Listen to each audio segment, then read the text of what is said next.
Hi folks, what I'm going to do this morning, or this afternoon, is I'm going to do an interview with Danny Chivers, who did a set last night for Free. Was it? Fracking Greater Manchester, but it was really, the idea was to do a benefit gig to raise some funds for the camp. So okay. So yeah. I'll tell you what, rather than me talking, let's speak to Danny and let him get on with it. So, hi Danny. Hi. Do you want to talk about what you were doing last night, what you're doing, how you've come to do what you're doing, and where you're going to next?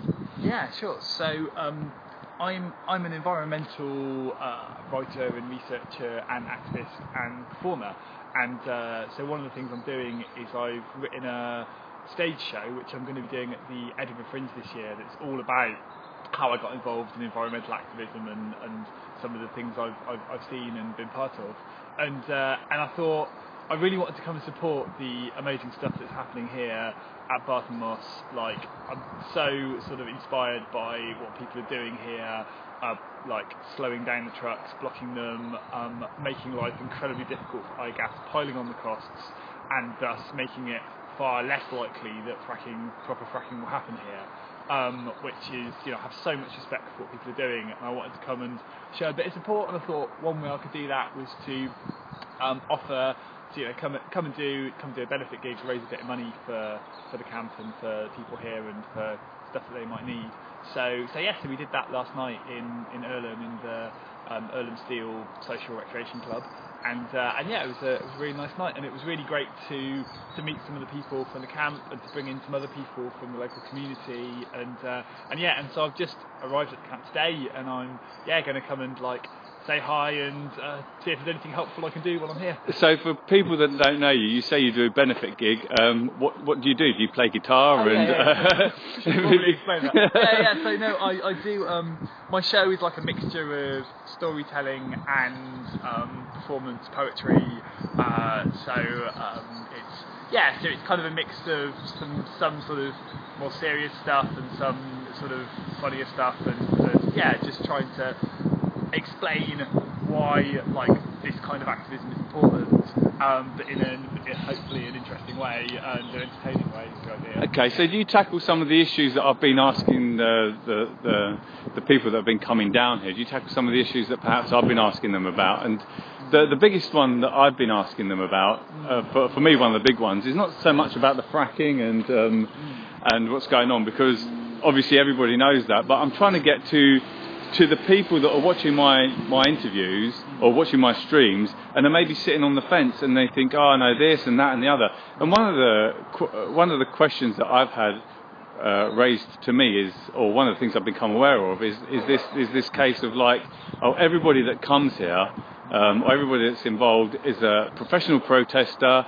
They claim off the state but yet want to go against the state and this kind of thing. Do you tackle that subject at all in what you talk about, or if you don't, do you want to say about some of the subjects you do tackle? I touch on that a little bit in the show, because the point is that I don't really like the term sort of professional protester, because it suggests that there's something different about people, whereas actually anybody who sees some injustice and sees some problem and tries to stand up for it, becomes part of this movement. Exactly. I see it as a convenient label for people to label the people that get involved with this, because they don't understand it, and people like to label things they don't understand. And actually, professional protester, when I have those words said to me, I always receive them like they're saying it in a negative way.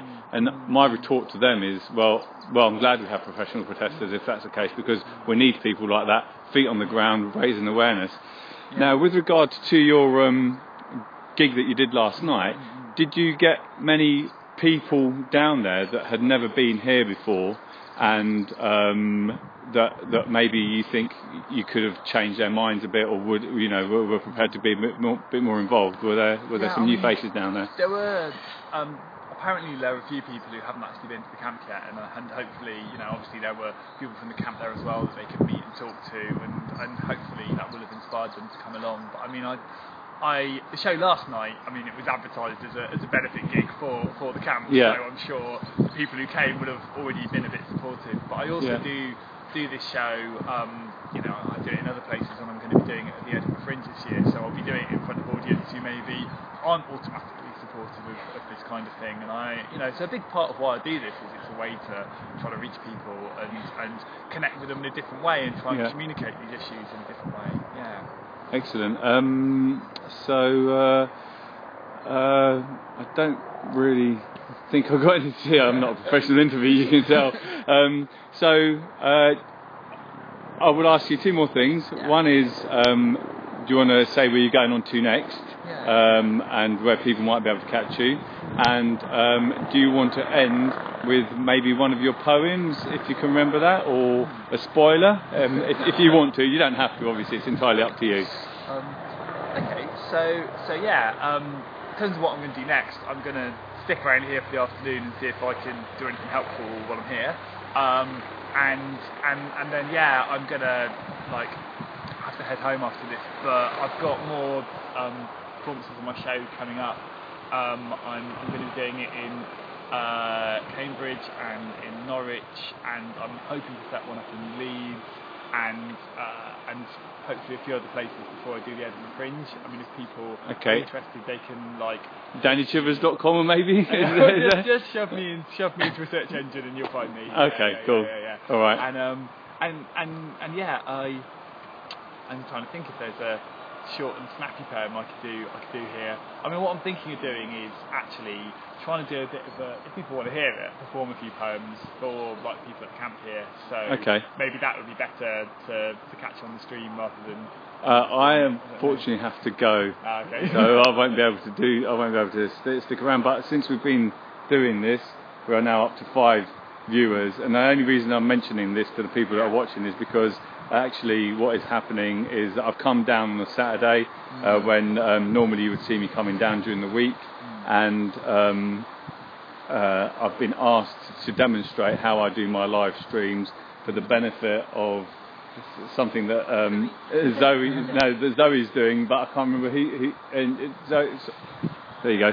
Zoe can tell us a bit about what she's doing. I'm filming here for APE, Artist Project Earth, and I'm trying to capture people being passionate to show them, to put on their website basically. People being passionate about protest, showing that protest works, why they're putting themselves on the line, and what they're prepared to do, and get a whole range of people just showing the passion and that direct action works, and that and why they're here.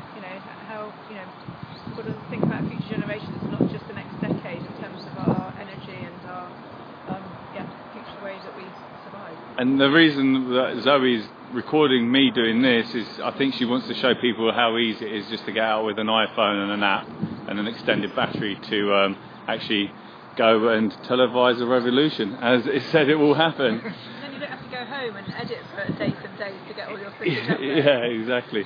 Okay, well, Danny, thanks for your time. Thanks a lot. Thanks for being here. Zoe, thank you. Thank you. Cheers.